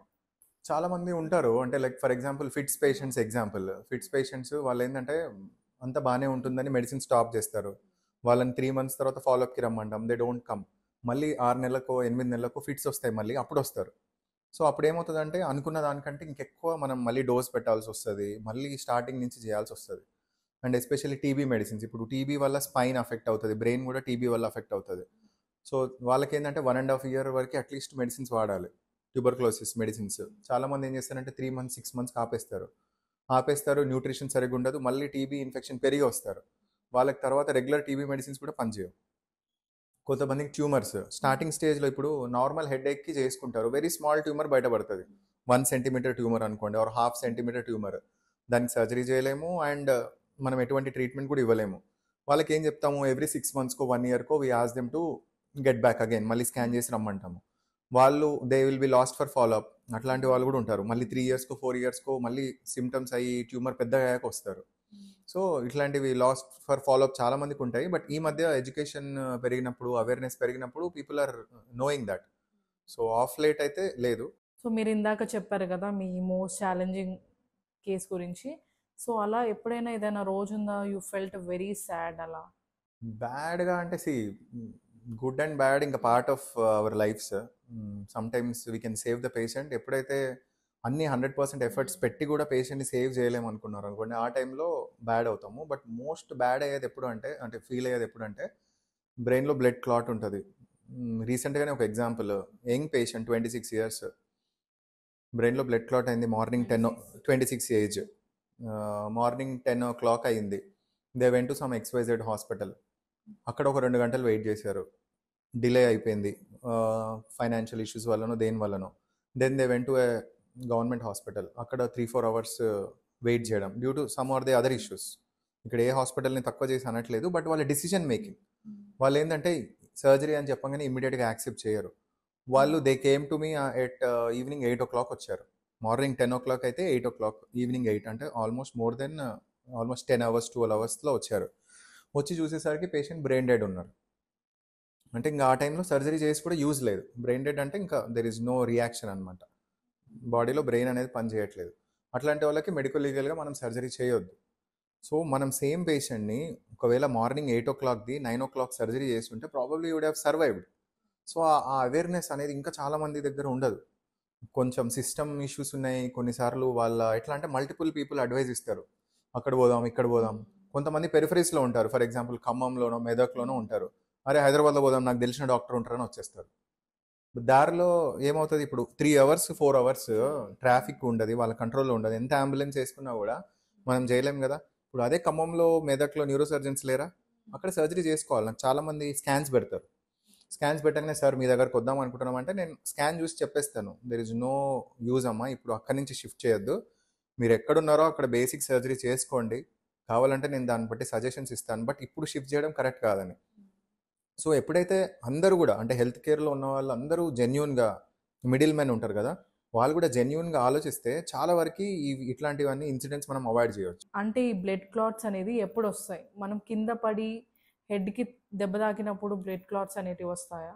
పడ్డప్పుడు వస్తే ట్రామాటిక్ ఇంజురీ, అంటే బ్లడ్ సడన్గా బ్రెయిన్కి ఇంజురీ అయినప్పుడు అక్కడి నుంచి ఒక రక్తనాళం చిన్నగా ఇట్లా డ్యామేజ్ అయిపోయి అక్కడి నుంచి బ్లీడ్ అవుతుంది. స్ట్రోక్లో కూడా జరిగేది అదే. సో హై బ్లడ్ ప్రెషర్ వల్ల చిన్న ఆర్టీరియోల్స్ అంటారు, ఆ స్మాల్ బ్లడ్ వెజిల్ స్ప్రింకిల్ అయ్యి అక్కడి నుంచి బ్లీడ్ అవుతూ ఉంటుంది.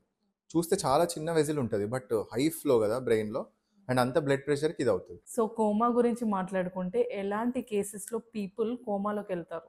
ఇప్పుడు అదే నేను చెప్పినట్టు లేట్ స్టేజ్లో వచ్చే పేషెంట్స్కి ఇప్పుడు ఏదైతే బ్రెయిన్కి సంబంధించిన రెస్పాన్స్ లేకపోతే దాన్ని కోమా అంటారు.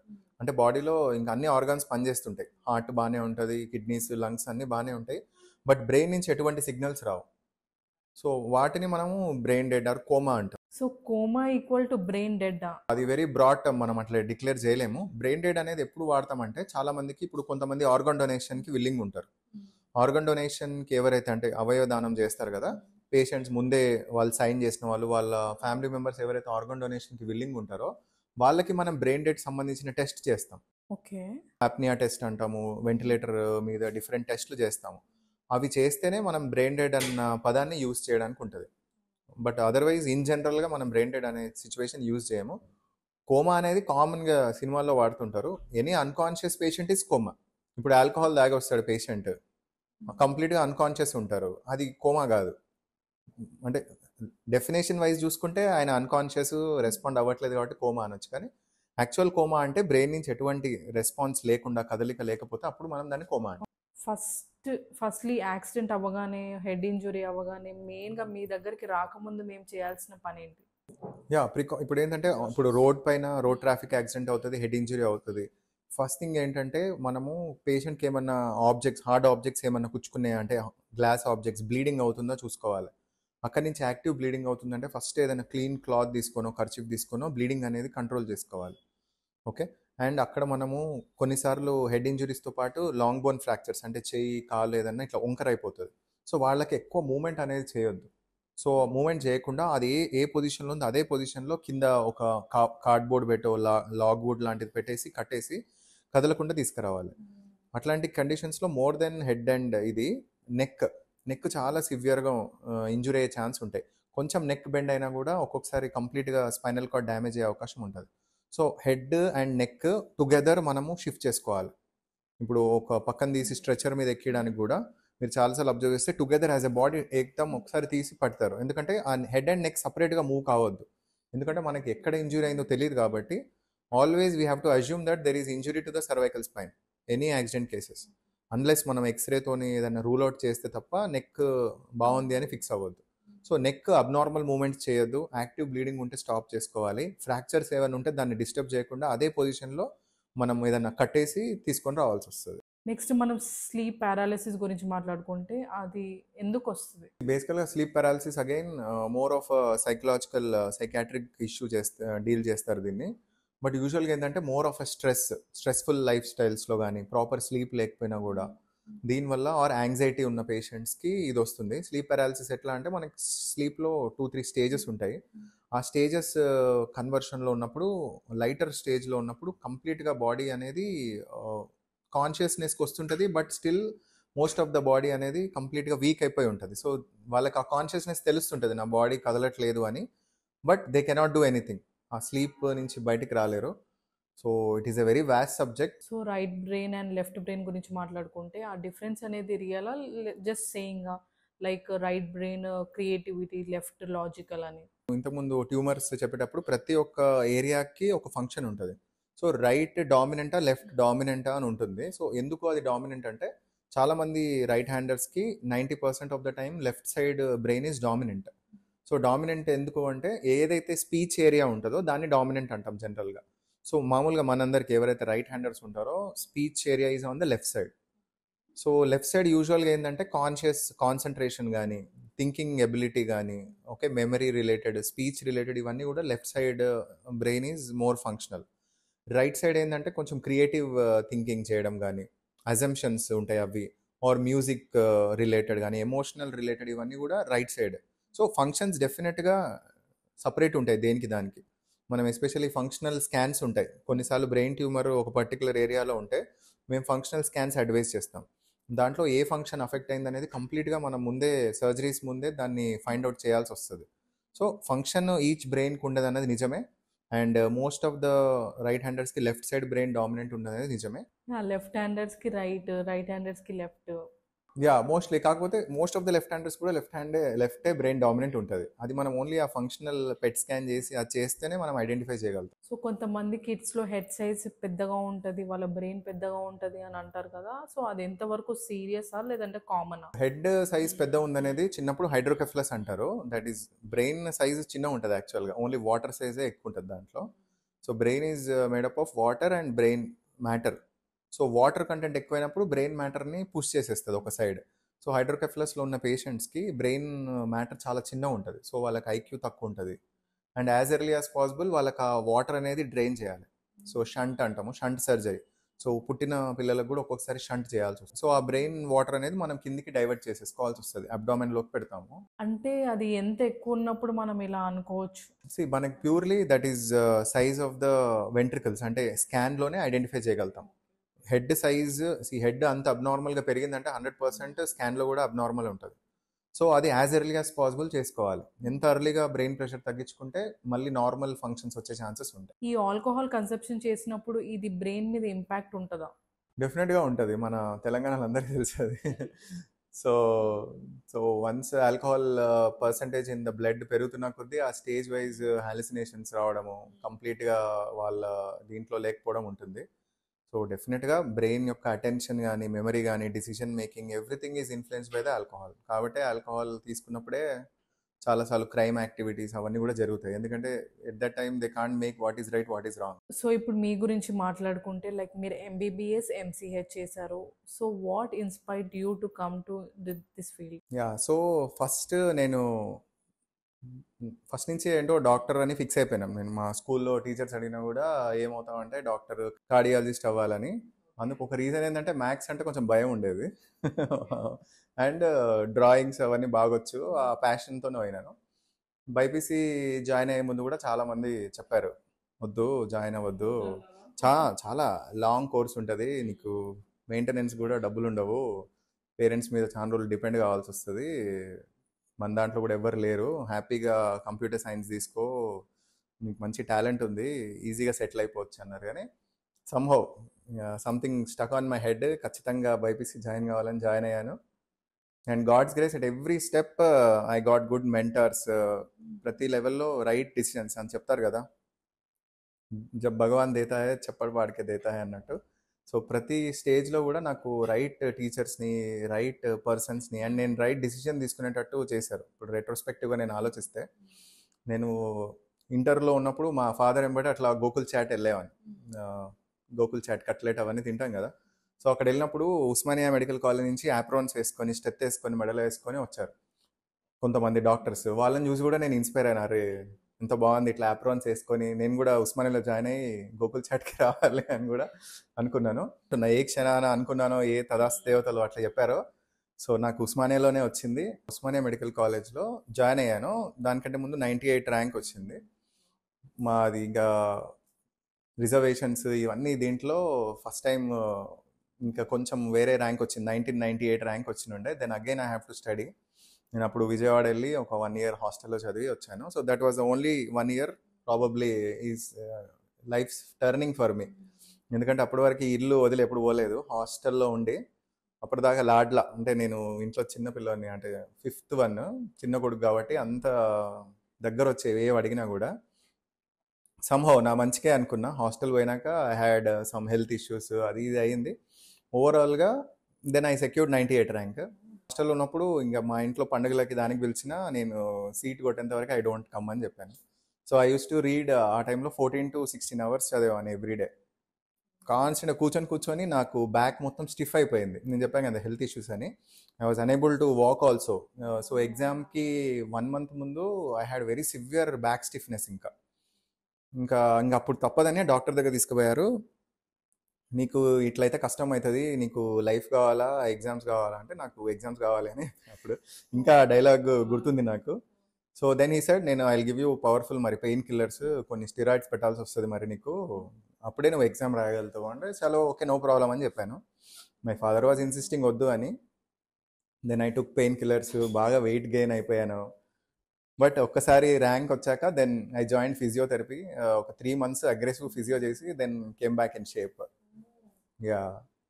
So then MS general surgery, MS గాంధీలో చేశాను.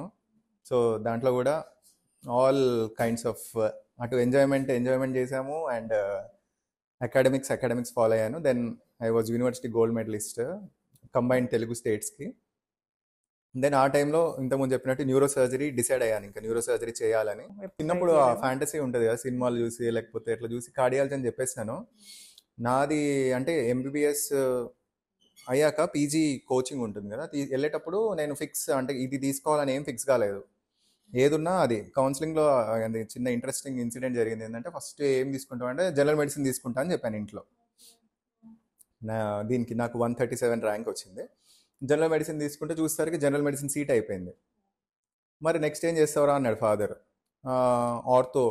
ఆర్థో అంటే అదేంది జనరల్ మెడిసిన్ ఎక్కడ, ఆర్థో 2 డిఫరెంట్ బ్రాంచెస్ కదా అంటే, పర్లేదు నేను ఆర్థో తీసుకుంటాను.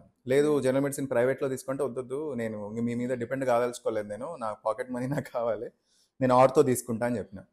ఆర్థోపెడిక్స్ తీసుకుంటున్నా. నా ఒక 2 ర్యాంక్స్ ముందు రివర్స్ రోస్టర్ అని స్టార్ట్ అయింది. అప్పుడు మా బ్యాడ్ లక్ అది. అదే ఇయర్ స్టార్ట్ అయింది. అది ఏంటో తెలియదు. అది రివర్స్ రోస్టర్ అనేసరికి మొత్తము ఒక 10 slots వెనక్కి వెళ్ళిపోయినాం. మేము చూస్తా ఉన్నాము, మా పేరు కిందకి వెళ్ళిపోయింది. అందరం ఆర్థో అని ఫిక్స్ అయినాము. ఆర్థో అయిపోయినాయి సీట్స్, ఓసీ సీట్స్ అయిపోయినాయి. మళ్ళీ ఏం చేస్తారా అంటే జనరల్ సర్జరీ తీసుకుంటా. అరే అసలు నీకు క్లారిటీ ఉందా లైఫ్లో నువ్వు ఏమవుదావు అన్నట్టు. లేదు నేను ఒకటే ఫిక్స్ అయినా, నేను గవర్నమెంట్లో చేస్తే ఏది ఉన్నా కూడా గవర్నమెంట్లోనే చేస్తాను. జనరల్ సర్జరీ మరి టఫ్ కాంపిటీషన్ ఉంటుంది, సాచురేట్ అయిపోయిందంటే ఏది ఉన్నా చేసేస్తాను నేను. Then I went on to take general surgery. So అట్లా ఒక ఫనీ ఇన్సిడెంట్ లాగా అయింది. But that turned out to be the greatest decision of my life అనమాట. సో నేను ఏ రోజు ఒక్క సెకండ్ కూడా రిగ్రెట్ కాలేదు, అంటే సర్జరీ తీసుకున్నందుకు కానీ న్యూరో సర్జరీ తీసుకున్నందుకు కానీ. గాడ్స్ గ్రేస్ ఇప్పటి వరకు I never regretted that decision. ఆ డెడికేషన్ అనేది కనిపిస్తుంది మీలో. I'm very lucky in that way. So అందుకే I met right people at the right time and I grab the right opportunity. That is the reason why I'm sitting here today. So successfully మీరు ఎంతో మందికి అద్భుతమైన treatment ఇస్తున్నారు. దాంతోపాటు you're giving lot of awareness through Insta. So what made you to come to Insta reels, YouTubes ఏంటంటే, ఒకటి obviously దాంట్లో నా స్వార్థం ఏముందంటే, ఆబ్వియస్లీ నా పేరు నలుగురికి తెలియాలి అండ్ మనం నేర్చుకుంది నలుగురికి ఉపయోగపడాలన్న ఉద్దేశంతోనే. బట్ మెయిన్ రీజన్ నేను రావడానికి ఏంటంటే, I have seen so many videos. అప్పటిదాకా అసలు ఇన్స్టాగ్రామ్ ప్రాబ్లీ ఒక 1 year ముందు వరకు ఎక్కువ ఇన్స్టాగ్రామ్ కూడా ఇన్స్టాల్ కూడా చేయలేదు నేను. యాప్ 1.5 year ముందు మధ్యలో ఫ్రెండ్స్ కొన్ని వీడియోస్ పంపించేవాళ్ళు. అరే ఇది యూస్ చేస్తే దీనికి పర్మనెంట్ ట్రీట్మెంట్ ఉంటుంది కదా, అది ఎవరు చెప్పినారని చూస్తే అసలు దాని మీద నాలెడ్జ్ లేని వాళ్ళు, సమ్ ప్రాక్టీషనర్స్, డిఫరెంట్ ఆ సబ్జెక్ట్కి సంబంధం లేని వాళ్ళు కూడా దాని గురించి అన్ని టిప్స్ అండ్ ఇస్తుండే. దెన్ ఇట్లనే కాన్వర్జేషన్లో సరే మనకి వీఆర్ న్యూరో సర్జన్స్, మనకి కంప్లీట్ ఇన్డెప్త్ సబ్జెక్ట్ మీద నాలెడ్జ్ ఉంటుంది, why can't we give that? ఎవరో ఇచ్చేదే ఫాలో అవుతున్నప్పుడు మనము ఇచ్చేది ఎందుకు ఫాలో అవ్వద్దు? So let us start it అని చెప్పేసి I started with basic spine సంబంధించిన అవేర్నెస్. సో మెల్లమెల్లగా పీపుల్ స్టార్టెడ్ లైకింగ్ ఇట్. మా సర్కిల్లో they started sharing it, reviews కానీ అవన్నీ ఇవ్వడం స్టార్ట్ చేశారు. సో యాజ్ సచ్ ఒక ప్లాట్ఫామ్ అనేది సెట్ అయ్యింది. సో మెల్లమెల్లగా మనలోని క్రియేటివిటీ అనేది బయటపడుతుంది కదా. యా, ముందు నుంచి నేను చెప్పాను కదా, అప్పుడు హాస్టల్లో చదివిన టైం కాకుండా అప్పుడైతే కంప్లీట్లీ డెడికేటెడ్ టు స్టడీస్ నాకు. ఎందుకంటే ఒక్క ఫెయిల్యూర్ వచ్చింది. అప్పుడు ఫెయిల్యూర్ అన్నాను, 1998 ర్యాంక్ అనేది because of the reservation system అది నేను క్రాక్ చేయలేకపోయాను. సో వేరే ఫార్మసీ, ఫిజియోథెరపీ అన్నీ వచ్చాయి, but I didn't choose it. So నేను అది ఎట్లా అంటే ఒక ఇన్సల్ట్ లాగా ఫీల్ అయినా మా ఫ్రెండ్స్ ముందు. ఖచ్చితంగా క్రాక్ చేయాల్సిందే డిసిషన్ తీసుకున్నాను ఆ టైంలో. మా బ్రదర్ సజెస్ట్ చేశాడు. అంటే నేను హైదరాబాద్లో ఉండదలుచుకోలేదు ఇంకా.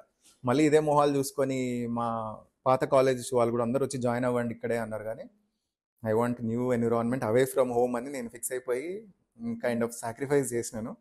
బట్ ఎప్పుడు కూడా మళ్ళీ ఎవరన్నా నాకు టర్నింగ్ పాయింట్ ఏంది నీ లైఫ్లో అంటే ఆ 1 year ఆఫ్ హాస్టల్ లైఫే అని చెప్తా. ఎందుకంటే that was a time where I came out of my comfort zone, where I came to new అంటే అసలు నా ఫ్లాస్ ఏంటి. అప్పుడు స్టార్టింగ్లో ఆ ఫ్యాన్ లైట్ ఉన్నా నిద్రపోకపోయేది, ఫ్యాన్ సరిగా లేకపోయినా నిద్రపోకపోయేది. అక్కడ అన్నీ కూడా ఆ టెంపర్ ట్యాంట్రమ్స్ అన్నీ పోయినాయి. మనం ఏంది అనేది గ్రౌండెడ్ రియాలిటీ తెలిసేది అలాంటి సిచ్యువేషన్స్లోనే. మీ ఇన్‌స్టాలో కూడా ప్రతి ఒక్క రీల్ డిఫరెంట్‌గా, అండర్‌స్టాండబుల్‌గా ఉంటది.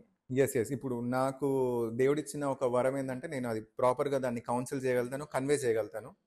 సో ఇప్పుడు నాకున్న స్ట్రెంగ్త్ అది కాబట్టి దాన్ని యూజ్ చేసుకోవాలి.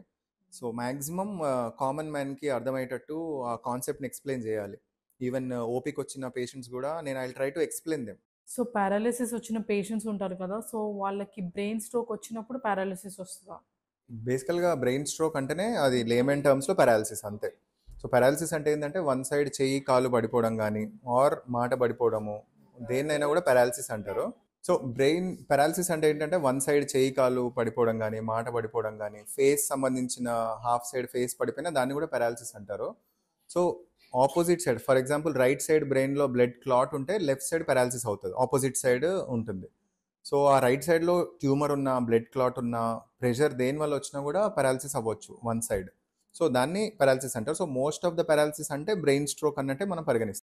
సో దీని ట్రీట్మెంట్ కరెక్ట్‌గా తీసుకుంటే తగ్గిపోతదా? సో బ్రెయిన్ స్ట్రోక్ సిమ్టమ్స్ రాగానే అంటే వన్ సైడ్ చెయ్యి కాలు బరువెక్కినా, లేకపోతే ఫేస్ సంబంధించిన మూతి వంకరపోవడం, మాట తడబడడం, ఇవే ఉన్నా కూడా ఇమీడియట్గా వాళ్ళు దగ్గరుండే సెంటర్కి వెళ్ళిపోవాల్సి వస్తుంది స్ట్రోక్ గోల్డెన్ పీరియడ్లో. So finally all because of BP అనే అంటారు కదా! యా, బ్లడ్ ప్రెషర్ అల్టిమేట్గా it will be related to the blood pressure most of the times. అది మూమెంటరీ కూడా అయ్యి ఉండొచ్చు. అంటే ఇప్పుడు ఫర్ ఆ స్పర్ట్ ఆఫ్ ద మూమెంట్లో బీపీ పెరిగి క్లాట్ అవ్వచ్చు, అండ్ తర్వాత చెక్ చేస్తే నార్మల్గానే ఉంటుంది. బట్ మనం 24/7 బీపీ మెజర్ చేయం కాబట్టి మనకి ఎగ్జాక్ట్ మనం ఉండే టెన్షన్లకి వీటికి 100% నార్మల్ అనేది కష్టమే. కాకపోతే చాలామంది చూస్తారు మీరు, ఇప్పుడు 70+ ఉన్న వాళ్ళు కొంతమంది ఓపిక వస్తారు, వాళ్ళకి ఇప్పటివరకు బీపీ షుగర్ కూడా ఉండదు.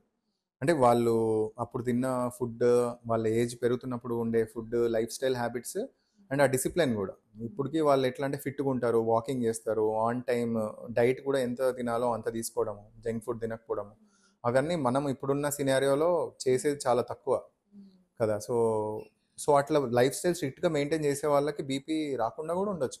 మీ దగ్గర మెయిన్‌గా వచ్చే పేషెంట్స్ ఎలాంటి ఇష్యూస్ వల్ల వస్తారు? Most common back pain, neck pain, స్పాండిలోసిస్తో వస్తారు, అండ్ హెడేక్, మైగ్రేన్స్తోని. ఇవే mostly 70% falls into these category. కొన్ని రేర్ సిమ్టమ్స్ ఉంటాయి, ఇంకా తిమ్మిర్లు రావడం కానీ, వన్ సైడ్ వీక్నెస్ రావడము, ఫిట్స్, ఇవన్నీ కూడా.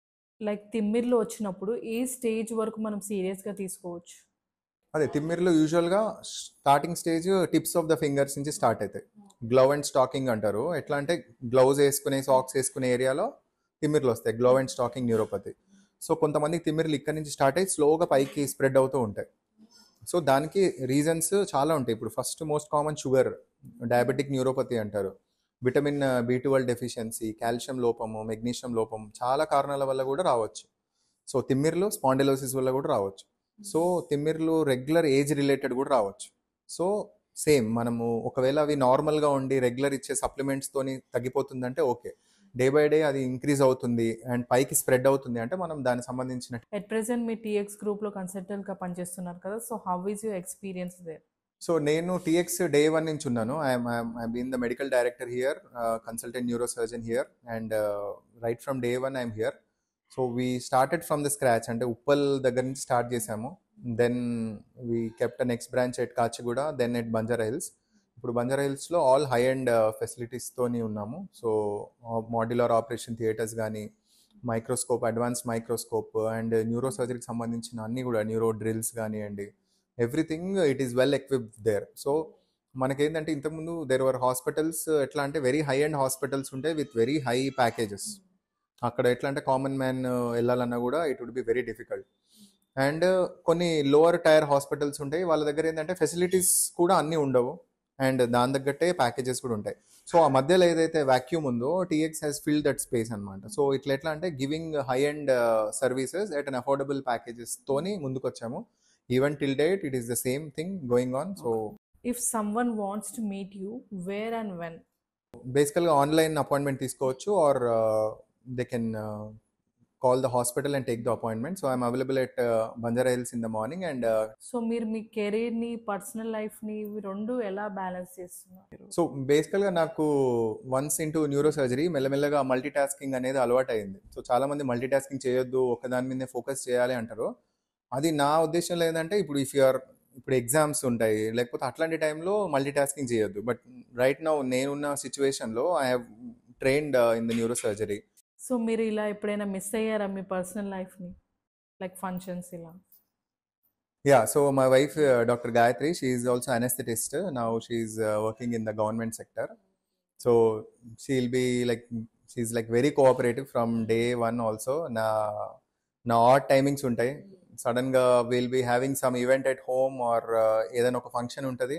I get a call, emergency call, and immediately అక్కడి నుంచి వెళ్ళిపోవాల్సి వస్తుంది. Within half an hour I have to reach the hospital. So అలాంటి టైంలో కూడా షీ నోస్ అనమాట my situation. So she never complained. So she understands that, and being a doctor anaesthetist also she knows the neuro surgeon యొక్క work style ఎట్లా ఉంటుంది అనేది తెలుసు కాబట్టి it's more easy for me now. So మీ రీల్స్లో మేము చూసాం, before going to surgery you'll pray to God అని. See, end of the day, we are all here because of some divine factor. I always believe that. అది ఎంత talent ఉన్నా, ఎంత ఇది ఉన్నా, ఆ bit of luck and divine factor లేనిదే I don't think, because ఈక్వల్గా హార్డ్ వర్క్ చేసి ఈక్వల్గా డిజర్వింగ్ క్యాండిడేట్స్ కూడా ఉంటారు. బట్ ఆ రైట్ ప్లాట్ఫామ్ సెట్ చేసేది it's purely divine factor. So మనం ఎంత ఎదుగుతూ ఉంటే ప్రొఫెషనల్గా కూడా ఆర్ ఏజ్ పరంగా కూడా అంత మైథలాజికల్ ఫిలసాఫికల్ టచ్ వస్తుంది. చిన్నప్పుడు పేరెంట్స్ టెంపుల్ తీసుకెళ్తున్నారంటే ఇప్పుడు టెంపుల్కి ఎందుకు అన్నది. ఇప్పుడు నేను itself I cover most of the holy places. So last final interesting round, that is rapid fire round. Okay, sure. So your favourite healthy snack? Favourite healthy snack boiled peanuts. Stethoscope or smart phone? ప్రొఫెషనల్గా చూస్తే stethoscope, but nowadays we're using smart phone professionally more than that. So definitely I choose smart phone. So most overrated health myth? Okay, health myth ఎట్లా అంటే mostly back pain, neck pain రాగానే ఇమీడియట్గా, severe neck pain రాగానే direct ఫిజియోథెరపీకి వెళ్ళిపోయి exercise చేసేస్తుంటారు. So అది very very wrong. నేను చాలా మందికి అదే చెప్తాను. నెక్ పెయిన్, బ్యాక్ పెయిన్ వస్తే just you have to take rest, apply some heat and wait. ఆ టైంలో already muscle and nerves over స్ట్రెయిన్లో ఉంటాయి. మళ్ళీ వెళ్ళి ఎక్సర్సైజ్ చేస్తే it triggers more. So you should avoid complete exercise at that time and avoid any physical stress to that particular part. So you have to take rest, apply some heat, take some muscle relaxant or painkiller. Then after koncham pain taggaka, then you can go for physiotherapy. So one thing patient always forget to mention? Always forget to mention అంటే, నేను ఇప్పుడు neuro surgeon కాబట్టి మాకు సర్జరీస్కి post చేస్తాం అనుకోండి, వాళ్ళు blood thinners మీద ఉంటారు. ఎకోస్ప్రిన్ కానీ హార్ట్ పరంగానే ఏదో ఒకటి ఉంటుంది. సో ఎకోస్ప్రిన్, క్లోపిటాబ్ ఇవి తీసుకుంటే ఏమవుతుందంటే అట్లీస్ట్ 5 days మనం సర్జరీ చేయొద్దు లాస్ట్ డోస్కి. So they come for admission, సడన్గా అనస్థీషియా లిస్ట్లో చూసేసరికి వాళ్ళు ఎకోస్ప్రిన్ మీద ఉంటారు. మళ్ళీ 3 days 5 days సర్జరీ పోస్ట్పోన్ చేయాల్సి వస్తుంది. సో మోస్ట్ కామన్గా ఇదే జరుగుతుంది. అఫ్కోర్స్ ఈ మధ్య స్పెషల్గా దానికి క్లాస్ పెట్టుకొని మరీ అడుగుతున్నాము. So but that is the thing. So your first viral Instagram reel? Viral Instagram reel అంటే the one which have made, ఒకటి బ్లడ్ ప్రెషర్ గురించి ఇంతకుముందు చెప్పినట్టు ఆన్ టైం మెడిసిన్స్ తీసుకోరు కొంతమంది, డిఫరెంట్ టైమ్స్ తీసుకోవడం వల్ల స్ట్రోక్ వచ్చే ఛాన్సెస్ ఉన్నాయి. సో నేను అది నార్మల్గా రెగ్యులర్గా చేసేదని చేశాను. తర్వాత ఇన్స్టాగ్రామ్ ఓపెన్ చేసేసరికి ఆల్మోస్ట్ 60,000 70,000 వ్యూస్ వచ్చేసినాయి. నేను అసలు ఎక్స్పెక్ట్ చేయలేదు. సో చాలామంది షేర్స్ చేసి ఫాలో అయ్యారు. సో అప్పుడు రియలైజ్ అయింది ఏంటంటే, మన కంటెంట్ బాగుంటే పీపుల్ విల్ కనెక్ట్, స్పాన్సర్డ్ ఉండి ప్రమోట్ చేసుకోవాల్సిన అవసరం లేదు అనిపించింది. So late night emergency calls or morning OP, which one is tougher? Tough is late night emergency call, but satisfying is also late night emergency call. So one person who inspired your career? Career పరంగా honestly speaking ఎవరు లేరండి inspiration. నా real లైఫ్లోనే మా father and my brother are the inspiration to me. ఎక్కడ occasion వచ్చిందని చెప్తాను. Because my father obviously he's brought me till this stage. My brother, ఎందుకంటే మై ఫాదర్ ఎప్పుడైతే ఫైనాన్షియల్గా బాగా డౌన్ అయిపోయి ఉన్నారో at the right time he sacrificed his career and he has జాబ్లో జాయిన్ అయిపోయి then again he lifted our family. So both are equally important to me and they are the real life heroes for me. So one brain related movie. Brain related movie, web series.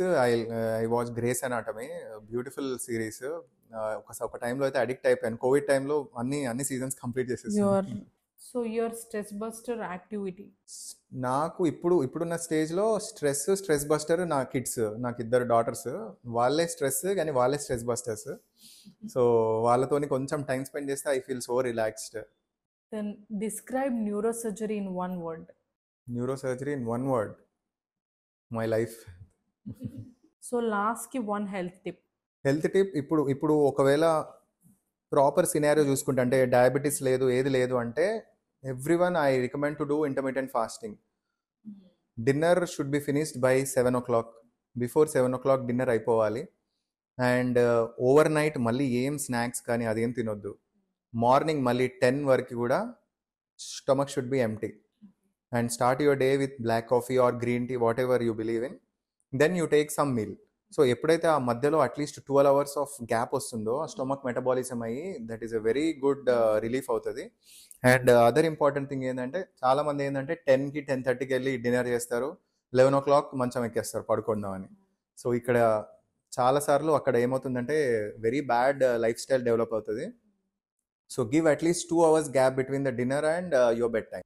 So it was great talking to you Naresh garu. 1.5 hour అసలు ఇట్లా అయిపోయింది. That's really great. I hope ఇది విన్న వాళ్ళు at least కొంతమంది అన్న అది connect అయ్యి వాళ్ళకి కొంతమంది కన్నా యూజ్ అయితే that it self will solve your and my purpose.